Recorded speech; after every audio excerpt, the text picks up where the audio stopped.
Welcome to Tutu tales. बुढ़िया का जादुई चम्मच। गांव में एक बूढ़ी औरत रहती थी। उसका नाम था निर्मला। निर्मला बहुत गरीब थी। उसके साथ उसका पोता आलोक भी रहता था, जिसकी माँ बाप का बचपन में ही निधन हो गया था। आलोक करीब 10 साल का था और उसकी देखभाल करने वाला सिर्फ उसकी दादी ही थी। लेकिन दिक्कत यह थी कि निर्मला के पास खाने को भी कुछ नहीं होता।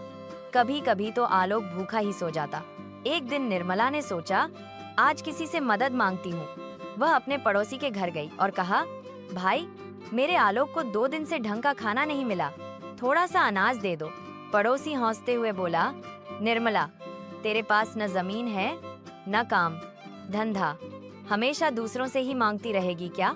जा, हमें तंग मत कर। निर्मला बड़ी उदास होकर घर लौटी, लेकिन उसने हिम्मत नहीं हारी और गांव के प्रधान के पास गई। प्रधान ने उसकी हालत देखी और कहा, निर्मला, चिंता मत कर, मैं तुझे थोड़ा अनाज देता हूँ और साथ ही एक ठेला भी दूँ। तू चाहो तो खाना बनाकर गांव में बेच सकती है। निर्मला ने आंखों में आंसू लिए कहा, भगवान आपका भला करे, मैं मेहनत करके ही अपने आलोक का पेट भरूंगी। अब ठेला तो मिल गया, लेकिन रोज के लिए अनाज जुटाना कठिन था। एक दिन निर्मला जंगल में लकड़ी बीनने गई। तभी उसकी नजर एक चमचमाते चम्मच पर पड़ी। वह इतना चमकदार था कि धूप में सोने जैसा दमक रहा था। निर्मला बोली, अरे वाह, यह तो बढ़िया चम्मच है, घर में काम आएगा। वह चम्मच घर ले आई। अगले दिन जब उसने उस चम्मच से दाल चलाई तो कटोरी देखते ही देखते भरने लगी। दाल न सिर्फ ज्यादा बन गई, बल्कि उसकी खुशबू पूरे घर में फैल गई।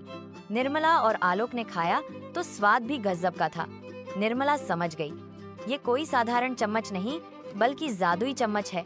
अब उसने उसी चम्मच से खाना बनाना शुरू किया और अपने ठेले पर बेचने लगी। जो भी खाता उसकी तारीफ करता और ठेला कभी खाली नहीं होता। धीरे धीरे पूरा गांव निर्मला के खाने का दीवाना हो गया। आलोक भी खुश रहने लगा, लेकिन गांव में एक लालची व्यापारी रहता था। उसने देखा कि निर्मला का ठेला रोज भरा रहता है और लोगों की भीड़ लगी रहती है। वह मन ही मन सोचने लगा, अगर ये चम्मच मेरे पास आ जाए तो मैं अमीर से अमीर बन जाऊं। एक रात वह चुपके से निर्मला के घर घुसा और जादुई चम्मच चुरा लिया।